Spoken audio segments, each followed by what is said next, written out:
Welcome back, Inebri-arts. This is Andy, the Inebri-art podcast, and I am once again broadcasting from my COVID bug-out shelter, which again allows us to get people that we wouldn't normally get to interview.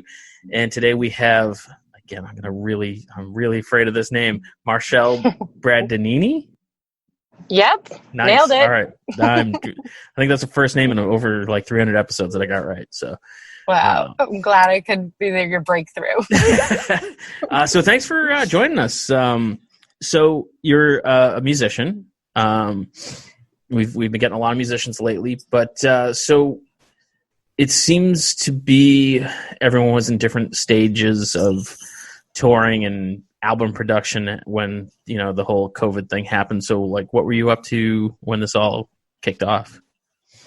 Sure. Well, in my case, it was sort of a different situation because I had actually made a record and then I became pregnant and congratulations.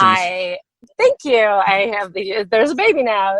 So it all worked out. But I had ironically toured my last record when I was like 7 months pregnant and I was touring a lot in the South where, people just smoke in your face and it was fun, but I couldn't enjoy it, in the traditional sense. And then I just knew with this record, when I found I was pregnant again and I was so sick, not like, daisies in my hair, Earth Mother. I was just like, I was so sick. And the thought of like travel or doing that. And I was like, man, I cannot release this record. I can't tour this record. So I'm just going to do some other things. And, I made the record.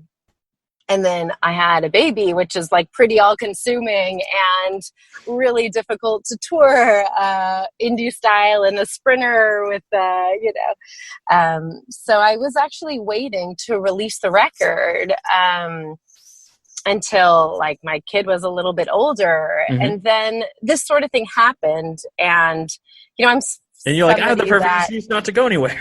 Yeah.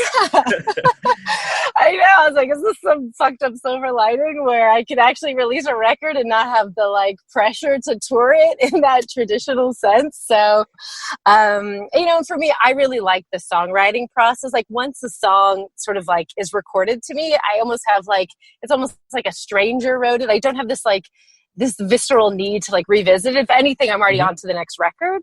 So for me, like having the chance to release a collection of music that, you want to do while it's fresh, like releasing a record that has been recorded like 2 years ago, to me doesn't have the same like urgency in that. And, so many of my friends are in a different position where they live and die by their tour revenue. And so there was this sort of wasteland.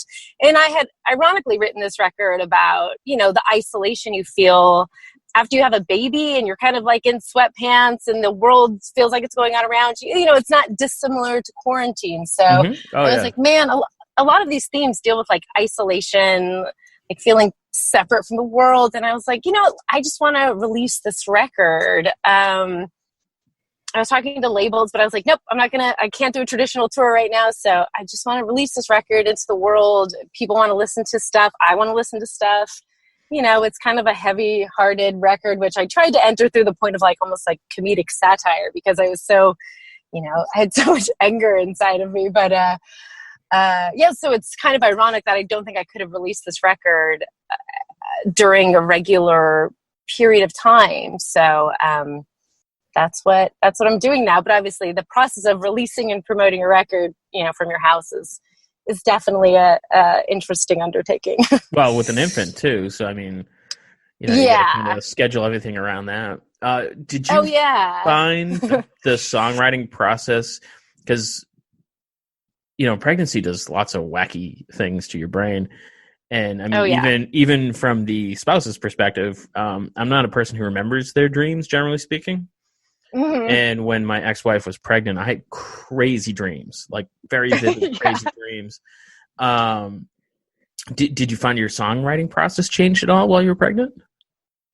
It did in the sense of like I couldn't give the same amount of time to like my craft. Mm-hmm. And so I had to keep a lot more things sort of in my brain rather than like, oh, I'm just going to take an hour to sort of explore what this musical idea is taking me today. So I had sort of less time to, flush out with my hands what the songs were, but then because of that, they sort of like germinated in my brain. And then when I wanted to record the record, I knew that like it was so hard to find time for it that I just booked a flight for my like best friend who was a producer of this record from Nashville before I had written the record, because I was like, I know if I pay to like fly him out and I get like a place to record, that I'm gonna need to bring something. So it was almost one of those things of like giving myself an external deadline, and then deadlines are the best. Coming.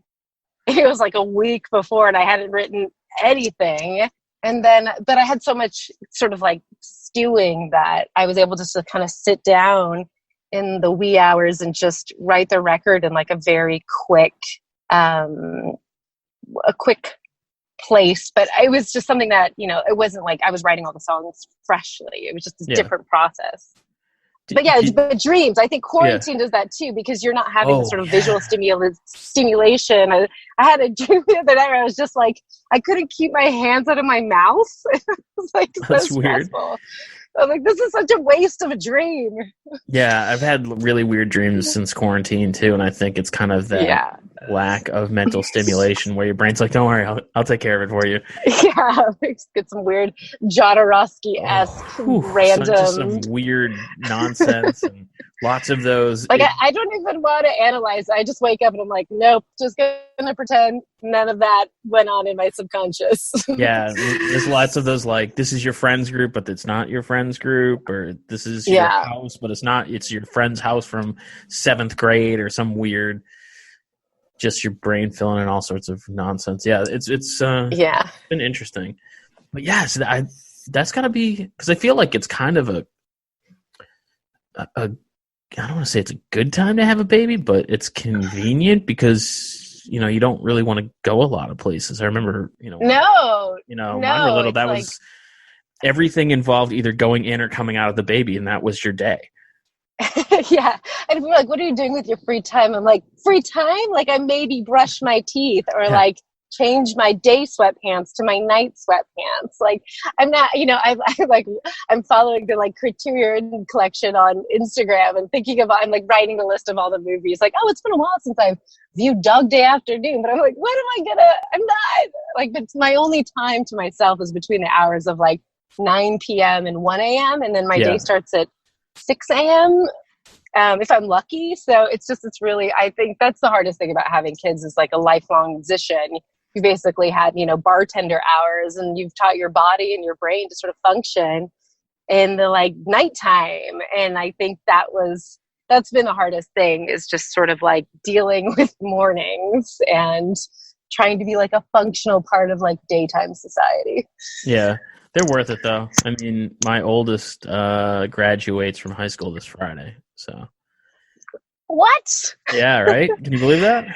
I can. Yeah, it's great. Yeah, like I definitely put it, I like definitely advise people to take their time. Although now I'm like, oh, I'm too old for this shit. But it's something that definitely, with all the bad things, is definitely worth it, I think. But, I think as a female songwriter, it was hard because I couldn't really see that paradigm for like, okay, how can you, especially as more of like an indie touring musician, you're like, okay, how do you sort of meld these lifestyles, or is it just black or white? And a lot of my heroes were, the Dolly Partons and Lucindas and, people that just were like, no, my life is my, profession, and that's not something that's important to me. And it took me a long time to be like, is this something that, I don't need for validation, but I want to see how it is. But obviously it's not a decision you can go back on. No, it's you either make it or you don't. But then I thought about the Patti Smiths and Tammy Wynettes, and it's like one of those things. Sometimes you kind of like focus on the thing you're afraid of, because you're like, oh, I don't know,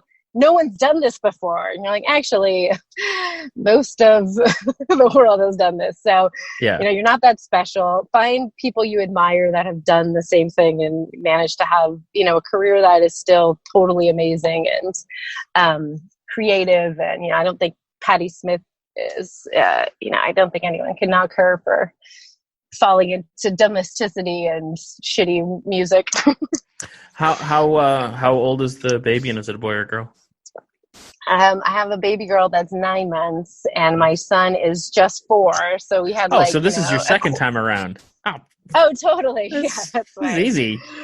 Oh, yeah. Although, you see why the infrastructure of education is very important to society functioning, because not having any childcare is it's so brutal. Oh, it's really tough, yeah. I spent my life in the creative field, but imaginary play, and my son's very much a boy. We have army men in a prison, which he blows up. But I'm wow, this capital punishment is quite severe. It's just hard. I grew up with in a female household. My dad had 4 sisters. I have a sister. So it's just male energy and just wanting to destroy is something that I'm trying to healthfully indulge in, but also be is this, God, it's pretty relentless. And the imaginary play just breaks me down after 20 minutes of pretending to be some sort of construction truck I never knew the name of until I had a boy. You're oh, that's a backhoe and a front load. I don't even know. Yeah, and they absorb information so quickly that I remember when my son, I think my daughter was already born, and so my son was probably, 4, maybe 5, and he comes in the living room. He's like, "Daddy, I hurt my scapula." And I'm like, "Well, are you okay?" And he's like, "Yep." And he runs out of the room, and I pick up the phone and call my buddy's a respiratory therapist. I'm like, "Hey, man, what's a scapula?" Yeah. He's like, "Your shoulder blade." Why? I'm like, "Because my kid's already way smarter than I am, and I don't know. It's so hard. Even doing 4-year-old math, I'm oh, this is already I'm glimpsing the future of having to. It's amazing how much you forget. Learn math again, and it's just not can somebody else do this? I don't know. So, do your kids? Obviously, one's 9 months old. It doesn't do much of anything. But is your 4-year-old kind of already showing interest in music? And what age did you start to show interest?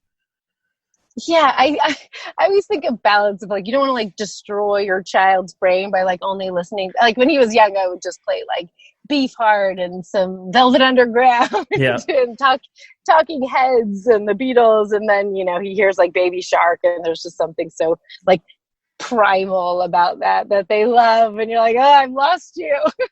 But my son, it was the Wiggles. Yeah, so it's hard because you're be a child. We watched the Trolls movie, which I think I've had to purchase 3 different times for $20 each, which I like how the baddies are the rockers. Oh, are they really? I honestly am happily unaware of the Trolls movie. So. No, again, this is not something that you need to search out. It's the sort of mental cleansing afterwards is real. But yeah, so it's a thing of not totally putting your own taste, but trying to give them an opportunity to sort of explore other music. Because I grew up in not necessarily a muso house where it was hey kid, here's Monterey Pop, and let's listen to here's the history of music. So for me, it kind of had to be discovered. I didn't have that older brother. It wasn't really until I went to college where I played in a band, and with just these 2 guys were just fanatic. One of them had no furniture in his dorm room, but he had 12,000 records and a Macintosh record player. That sounds that's college.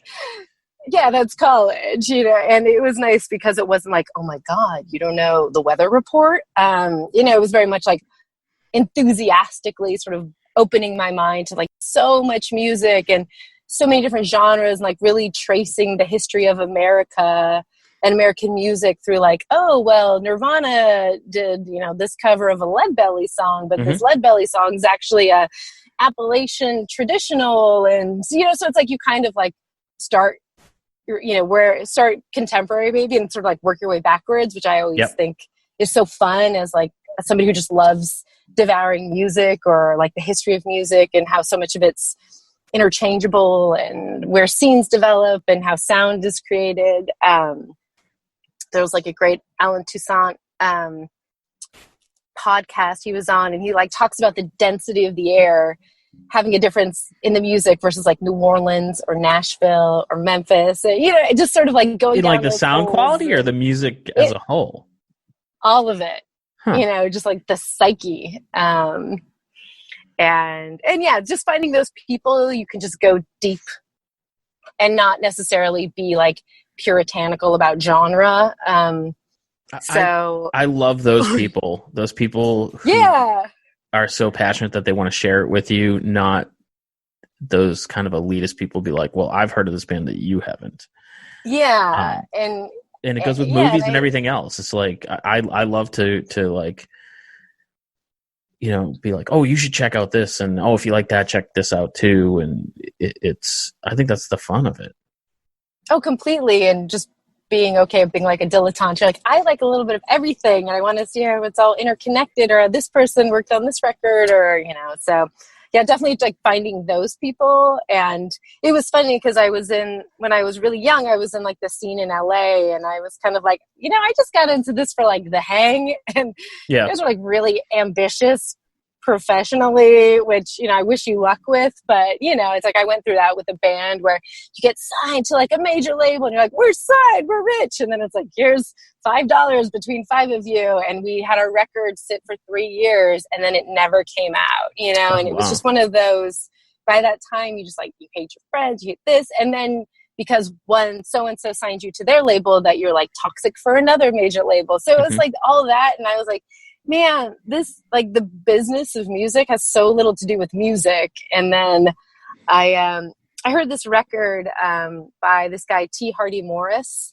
called Audition Tapes. He's like out of Athens and in like Dead Confederate. And I was just like, I don't know who made this record, but I like need to find them and I want to record with them. So it was just one of those weird things in life where like sometimes in LA you're like, oh, I admire this person, I'm just going to drop them an email, and it like goes to the ether and it never responds. But these guys happen to be in Nashville, and I just dropped them an email, and like an hour later I was like, yeah, come on down, let's make a record. So like in 2013 I went to Nashville for the first time, and sort of rediscovered like so many people there. They were just, less so now, but like they were just like, how do I be the best musician? And the quality of musicianship was so high. I was like, man, where's your like punk rock kids? Or it was sort of daunting. But then, you realize, okay, what I do is this. And I'm never going to be like a Berklee graduate guitar virtuoso. And yeah, sort of like finding that scene, which kind of when I went there at like 2013, 2014 was still sort of new. There wasn't like the weird genre title of Americana, which I've always had sort of conflicting relationship with. And it was just really exciting because everybody, like before I'd played in a band, and it was like unheard of your band to play in another band. Like your band was your band and your band didn't cross-pollinate. And there I went as like a solo artist for the first time. But then you could like have a collection of amazing musicians, and everybody would play with everybody, and everybody would play on the same back line. Like it wasn't about, it wasn't like a gear off. It was like, no, if you're a great musician, you can play on this, yeah, that was house drum kit. That was a big thing in like, I'd say like mid 90s industrial music in Chicago, where you had kind of like key bands, and then the bands would kind of like, trade drummers or whatever. And every time they traded a drummer and added a new guitar player, it was a new band. So there was like, Al Jurgensen was a lead singer in like 9 different bands, and like they only ever had one album. So that stuff's kind of cool though, because I think it opens you up to a lot of different musics. Music's, that's a word. Yeah. Music, because you're like, oh, this person also played guitar on this album, and you'll go, check that out, and it gives you that good kind of crossover to check stuff out. Yeah, and it was the same thing where there wasn't any sort of ego about like venue size, because it was all about playing. So you'd literally have like my friend who played pedal steel with me, like his day gig was like playing arenas with a Miranda Lambert. So it was like, oh yeah, I've got this arena gig at Bridgestone, but then I can totally do this like after hours gig, at this tiny bar with you and all these other people. So it was actually really nice too. And then you're like, actually, okay, this time I don't want to do like a pedal steel, run through a bunch of cool effects pedals. Like I just want to have my crazy friend with all his like weird vintage Moogs come up and see where that goes. So it was almost fun too, because you could like experiment with the live sort of instrumentation, or like, oh, I want to do just like a 10-date tour, like who's available these days. And I did the like Chuck Berry thing once where I did a tour with a band when I was their opening support, and I put together a different band in every city I was in. Oh, really? Yeah. So you just kind of rolled in and they had all their equipment and stuff ready to go? Yeah, we had one rehearsal, if that day, and then we just played, it was like a 35-minute set, which was like fine until I got to Phoenix, Arizona, and I played this sort of like Will Ferrell-esque character who I don't think I didn't even listen to any of the music, and he was just like finger tapping all over these like traditional sort of country rock and roll songs. Oh, and boy. It was so crazy. Like, I was almost into it by the end. I was like, yeah, you just do steer into doing. It at that point. Yeah. What are you gonna do? Yeah. So where are you from originally? Because you don't sound like you're from Nashville. No, I'm people think I'm Southern because I have like big hair and so you don't have a Southern accent. I don't. No, I'm actually from Northern California, like an hour north of Berkeley, right by kind of Sacramento. It's a freeway town, best known for Papa Roach and prison that housed Charles Manson. So it's always nice to be famous for something, I guess.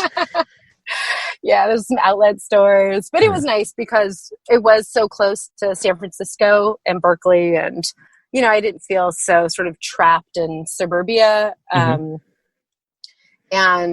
when I was young, I was a singer. I was a classical singer and did like opera and worked in San Francisco as a kid doing theater. So it was kind of great to have that experience when I was young, kind of dip in and out of being a singer and going to school and not, which is weird, obviously, now that I look back on it. But it was, so it was nice to grow up, and it was sort of a small enough town where I still felt sort of relevant, or had a big Italian family look after me. So I miss that. So you said you started with opera music. That seems like you're the second singer that I've interviewed who's kind of had a start in opera, and it always seems really weird to me. But like, I never thought of like kids singing opera. Like, I don't. I mean, sure, adults become opera singers, have to get a start somewhere. But like, how does that come about? And like, do you feel that was like super beneficial to your singing? And yeah, I think it's beneficial only in like sometimes knowing the rules to then appreciate breaking them can be, informative in a way. But I think I was really young and I wanted to sing. So it's like, what do you do with like a 4-year-old? Can't really teach them about Janis Joplin or it's, it's a technical way in. So it's like, here's a vocal coach that is in my tiny town. And, she's most people that are like vocal coaches have some sort of technical background. So I think for me, it was more just like, this was something I was really interested in. And so the local person that happened to like teach in my town was an opera singer.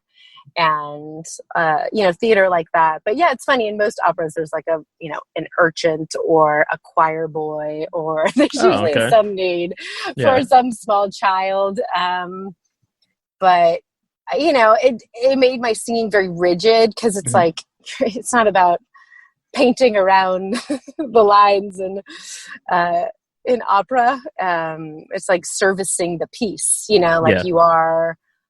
not there to sort of, interpret Puccini. And then I think there's a live version of Nina Simone singing I Shall Be Released. And in the beginning of the song, she's playing piano, and then she stops the band and she's like, you're pushing it. Do not play it if you don't feel it. And then she starts again, and they just like lay back, and she comes in like so far like behind the one, like you feel like you're like, oh my god, she's missed it, and then she just sort of like comes in, and you just like drop to your knees, because her phrasing is just so like, it kills you. Like, I highly recommend finding this version on YouTube. It's just like the most, and like, I generally hate covers of that song, because I've been in so many like terrible group shows where just because the drunken stage bar band of everyone singing I Shall Be Released, and like the worst. Up here it's always because I live in Plymouth, Mass, and there's within 2 streets there's about 40 bars and restaurants, and most of them have music, and I mean, if you tried, you could probably hear Wagon Wheel 6 times in one night if you really kind of scheduled it right. And it just gets brutal, you know? And even though the musicians are like, I hate that song, I can't stand playing it, but I mean, that makes still people ask happy. for it. Sometimes you're just like, you know, give them what they want. Like, sometimes it feels good to just go there and like give them the hit, you know? But this Nina Simone version is just like transcendent. And so for me, hearing that as like somebody who was like so rigid in this sort of, it was just so liberating in the sense, like, I didn't know that was an option to sing like so in and out of like meter in the way, you know, and then like hearing a funk singer, Betty Davis, I don't know if you know, she has this like amazing history of this like very important muse to like Miles Davis and Jimi Hendrix, and then she put out her own record, and it's just like, it's so primal and sexual, and it's just, in a way, you know, you're like, I didn't know music, it was just like a piece of art, you know, like I didn't know popular music, contemporary could be this, you know. And I think sometimes you're like, okay, is this art or is this commerce? And, you know, sometimes music, I think now it's hard to find where it exists in both spaces. And, you know, it's funny, like at the Beatles, you're like, well, I don't think you can find a band that was more artistically pure and commercially successful. So I think you have to, you know, have these conversations of selling out. And you're like, well, I don't necessarily think being popular is a bad thing, but it is when it's contrived and, you know, done for reasons of just the destination. So anyways, that was a long tangent. That's what our show is basically. But it's interesting because I was having this conversation with someone the other day about how, like, you know, when you buy a band's new album, you don't want it to sound exactly like the last album, but you still want it to sound like the band. Sure. And, you know, you mentioned the Beatles, and that was making me think of it, is because like their later stuff sounds nothing like their early stuff. It's unbelievable. And it's also unbelievable the time period, you know, that much like radical sonic change could happen. When you write music, do you try to stick to a specific kind of sound, or are you just like, I'm going to write what I want to write, and if I feel like writing a rap song, I'm going to write a rap song?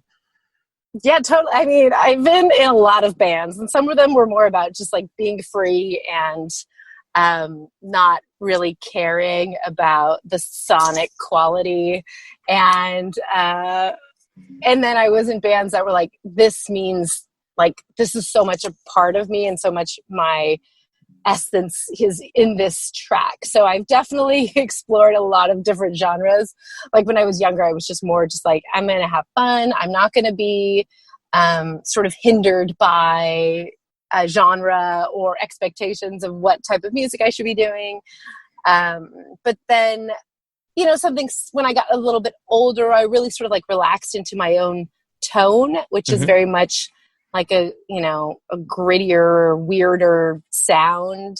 I was just more like, this is my voice, and I want to sort of honor that rather than masking it or trying on lots of different vocal personas. And I mean, this record I put out now is like the first record I've put out under my own name, because it was such a personal record about like having a baby in that. And my previous sort of incarnation that I performed under the name Pony Boy was like a bit more still like shrouded in this sort of Lynchian Los Angeles Waitsian world that was still a bit of a persona.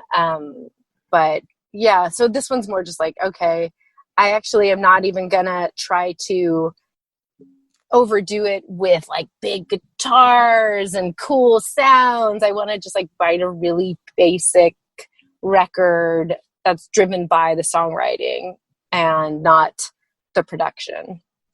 But it took me a long time to like have the confidence to do that, because you know, I'd always be like, ugh, a girl with an acoustic guitar, or anyone with an acoustic guitar, and the sort of like amount of like precious, horrible crap I've heard throughout my life.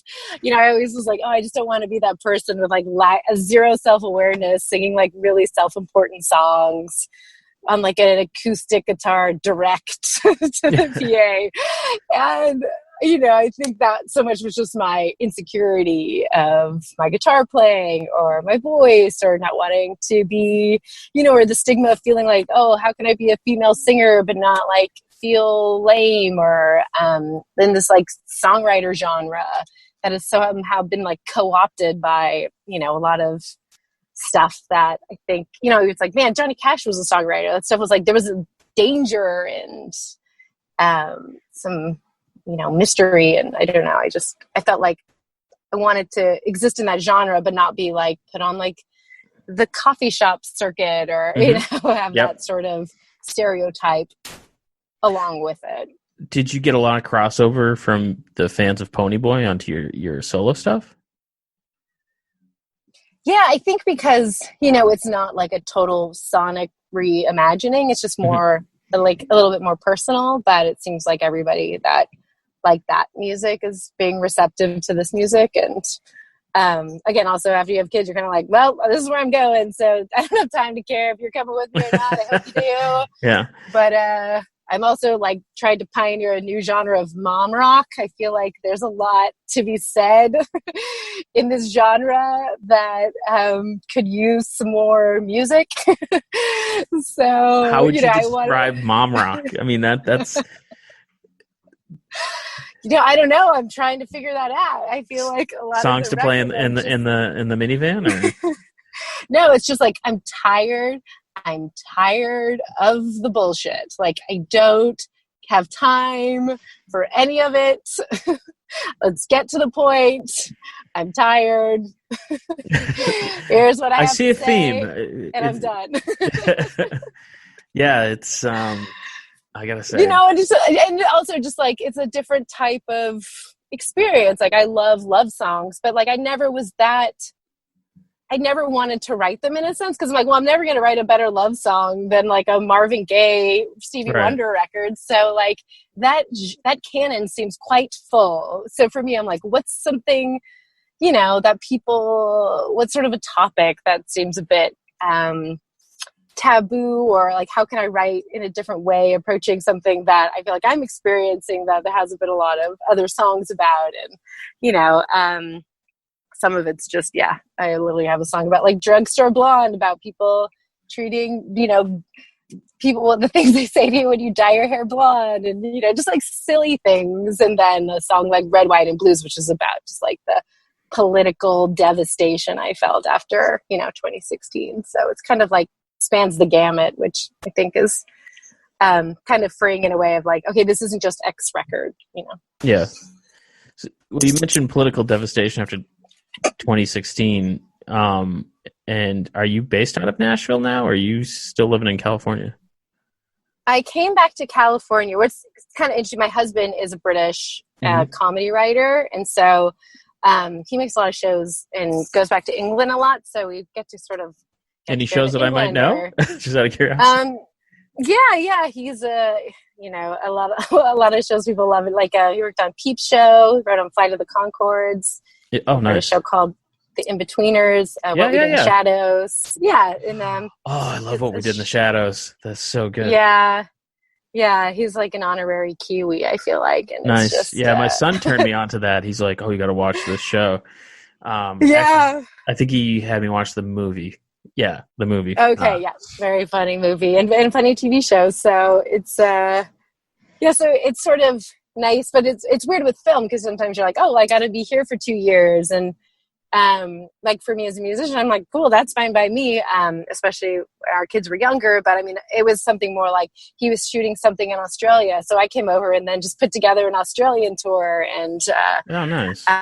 It's like, how do you make it work? And then like obviously right now he's watching children, so it's like, you know, how can you try to but they're like time, no, like, so I mean oh, exactly. Yeah. It's like, okay, it's bonding, it's not watching. Yeah, I know. Yeah, I literally was like, don't bother me unless you need to go to the hospital.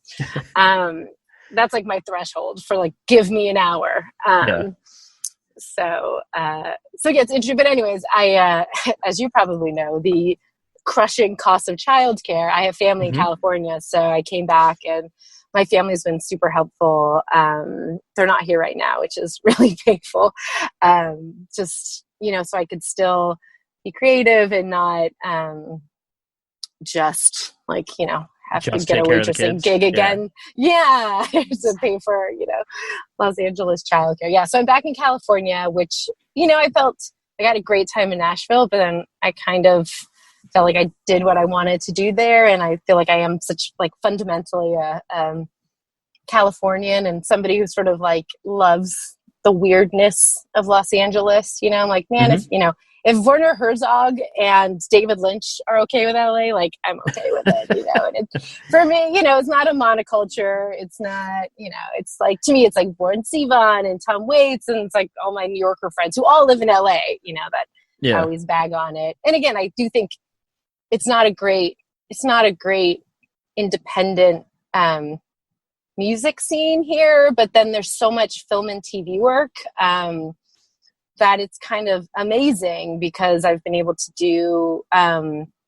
music for those sorts of things, which really? The stuff they call me in for is stuff that like, we just want like a weirdo version of this song for this, TV show. And it's been like a really wonderful opportunity to still like have a life professionally in a creative context. And because I have like a very specific lane, it's like, okay, someone's getting murdered in this scene. Someone's drinking at a bar. Night is falling. And that it's like, I don't do the ones where like, we need a sound alike for Rihanna. Or I'm like, pass. So that is sort of a wonderful thing there. But I am back in California for the time being. But I don't know. LA is a very weird city though, because it's like a city in search of a city. So I never feel like home here. Yeah, it's funny because like I've only recently gone west of the Mississippi. I've pretty much been on the East Coast most of my life. And I've never made it to California yet. But from what I hear is like LA is like no one's from LA. So like around Christmas time, it kind of empties out because everyone goes somewhere else. So it sounds like it'd be interesting because it'd be a real melting pot of you get a little bit of everything.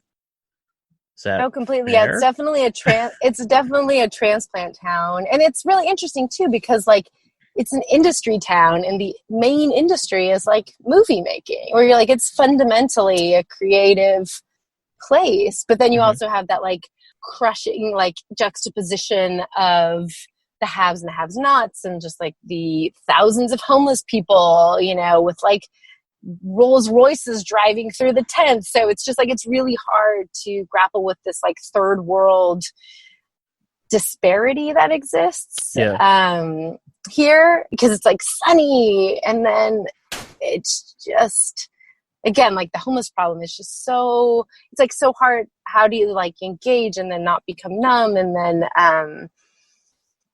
just sort of exist within that, the beauty and the terrible things happening all around you. So definitely a weird place. If you come, please let me know. Also, everything's like a hidden thing. It'll be like the best. There's a bar, but it looks like a refrigerator that you have to go through. Or the best sushi that sounds cool. is actually in a foot spa. It's just like there's sort of like an insiderness where someone said it's like a city of doors, where you can have a radically different experience if you come and go to the beach, or if you come and go to downtown, or Echo Park, or it's a very eccentrically weird, difficult place to sort of navigate from the outside. But if you have the sort of people that are nice people, and you can find all these sort of magical, great art scene, great food scene. There's so much really interesting things happening around. In Plymouth here, it's so like no matter what business you're in, you're kind of in the tourist business, because that's what most of the. And so everyone kind of gets the same mentality, and it's like, oh, we want tourists here. That's where we're all going to make money. And then at the same point, you're like, oh, they're all here and we can't find parking. Do you have that similar kind of shorthand where you're all working in the same industry, where you all kind of feel the same, like, oh, next week's going to be a terrible week, don't go downtown, or those kind of things? Yeah, I mean, I think it's funny because it's like Times Square, where the places that tourists go is so far removed from like normal living, and because usually traffic is so bad, you try to like stay in your little world. So it's really easy to sort of like exist in your own tiny village ecosystem of like neighborhoods where, you know, you just would never go to like the Chinese theater or, you know, all these part of like Beverly Hills. You're like, why do I go to Beverly Hills? I guess I have a dentist that I have to go there. But like, you know, so it's like you're not necessarily up against that more. But yeah, but there's definitely that like subculture of like, okay, here's the insiders or here's this or here. But in general, it's so spread out that you can kind of exist independently of like that like cliche tourist existence. Well, Marchelle, I hate to have to do this because I feel like we're just kind of getting started, and I have a hard out today because I have another recording coming up. But where can our listeners go to? Great. Where can our listeners go to hear you? On all of the streaming sites, although I try to encourage people, if you actually want to support an artist, go to Bandcamp because they actually have revenue sharing where it's not like a fraction of a penny. So Marchelle Bradanini, 0.7 cents for every listener. Like it's so satisfying. You're like, oh, somebody bought my record, and it's like I see it, and versus like a streaming royalty, which you just want to like light on fire. So yeah, or MarchelleBradanini.com. Do you want to spell that last name for them? Sure. Marchelle, MarchelleBradanini.com. Since you spelled it, I don't have to pronounce it again. That's all I'm looking at. Nope. We're good. No, this was a lot of fun. And, I'd love to have you back on the show at some point. This was, great. Great. Let me know if you make it to the Pacific. Oh, yeah. It's on my list of things to do.